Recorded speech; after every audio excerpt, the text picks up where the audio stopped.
Vous écoutez un podcast de EJR Radio, la radio pour tous.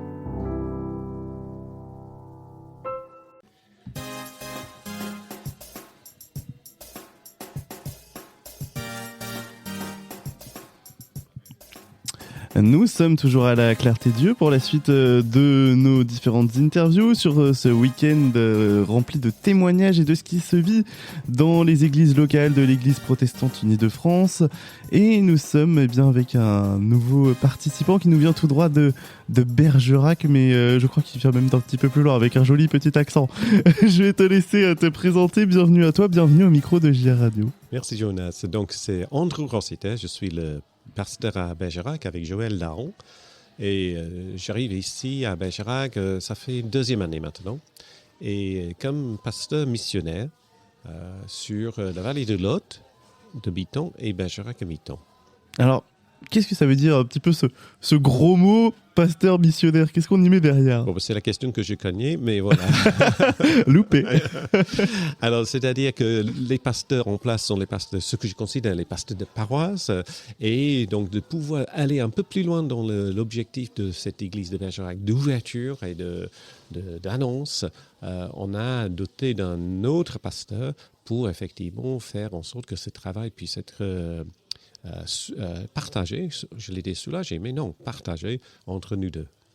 Et du coup, on sait que Bergerac a pris cet élan-là. Ils sont partis il y a quelques années à Saint-Barnabas en Angleterre, découvrir ce qui se faisait outre-Manche. Ils sont revenus, j'ai entendu parler de choses, on a modulé la salle de culte, etc. Est-ce que tu peux nous raconter un petit peu ce qui s'y passe, ce qui s'y vit vraiment à Bergerac? C'est assez chouette parce que c'est un temple traditionnel, vraiment très classique. Alors là, ce qu'on a la chance inouïe, parce qu'on est sur la place touristique de Bergerac, et puis beaucoup de gens passent. En face, il y a 2 bars avec les terrasses, donc il y a beaucoup de monde. Et on ouvre les portes du temple, et à l'intérieur, un sorte de sas avec les portes vitrées d'abord. C'est pour qu'on voit ce qui se passe à l'intérieur, même l'hiver.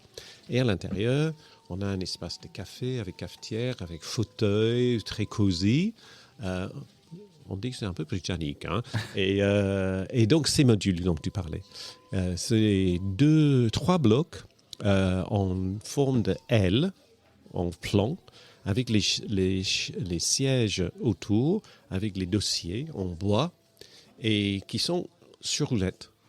Et donc, c'est-à-dire que dans cet espace du temple, on peut disposer ces modules, ces V, pour faire un petit enclos pour 20-25 personnes. On peut les ouvrir pour avoir espace de plus pour le temps de culte. On peut les utiliser comme support d'exposition. Et le truc, c'est que dans 15 secondes, on change les dispositions du temple. Et là, c'est vraiment très chouette. J'imagine ça doit être génial parce que souvent on imagine encore les vieux temples avec les vieux bancs où on peut rien faire, on peut pas vraiment bouger. Là, il y a vraiment une liberté de pouvoir faire plein de choses différentes. Voilà, et puis donc parfois on a fait, je ne sais pas si tu connais, mais on a fait le chemin de Thomas. Hein? Et donc ces modules nous ont permis d'avoir les petits espaces très clos sans se prendre la tête avec les paras, machin, tout le reste, avec les draps. Non, on clique, on roule et puis c'est fait. Et c'est très beau. Alors, on a voulu quelque chose de beau, et donc le bois, très sobre, les couleurs des coussins qui sont alliées avec une toile de tente par-dessus.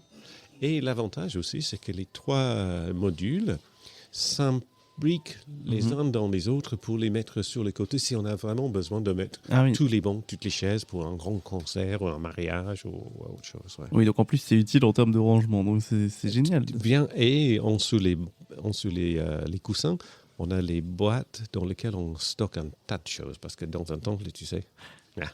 Il y a toujours plein de choses à stocker, effectivement.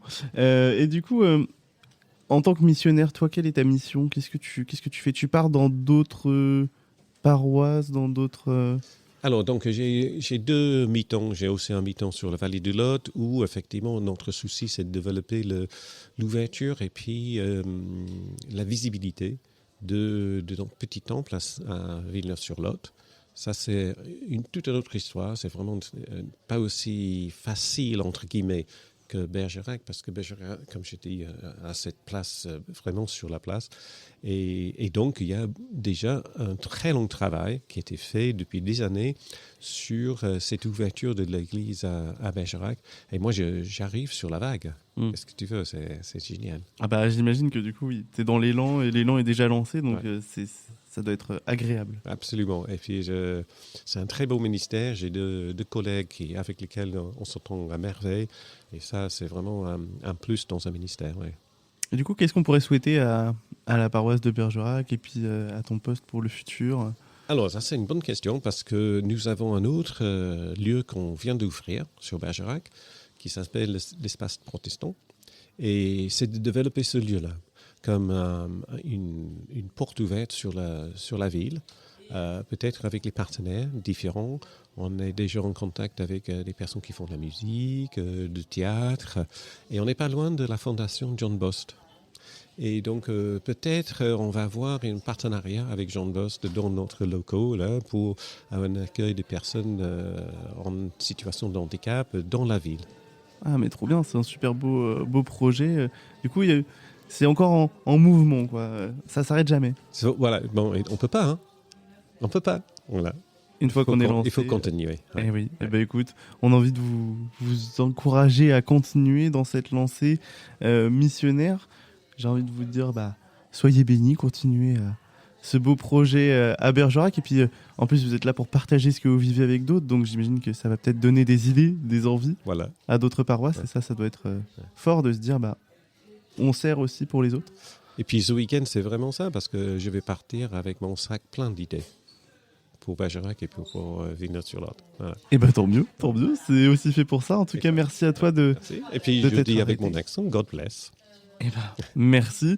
Et puis, tu seras le bienvenu autour de nos micros pour nous parler de l'avancée des différents projets qui se passent à Bergerac avec grand plaisir. Ok, donc, merci à toi de t'être arrêté au micro de JR Radio.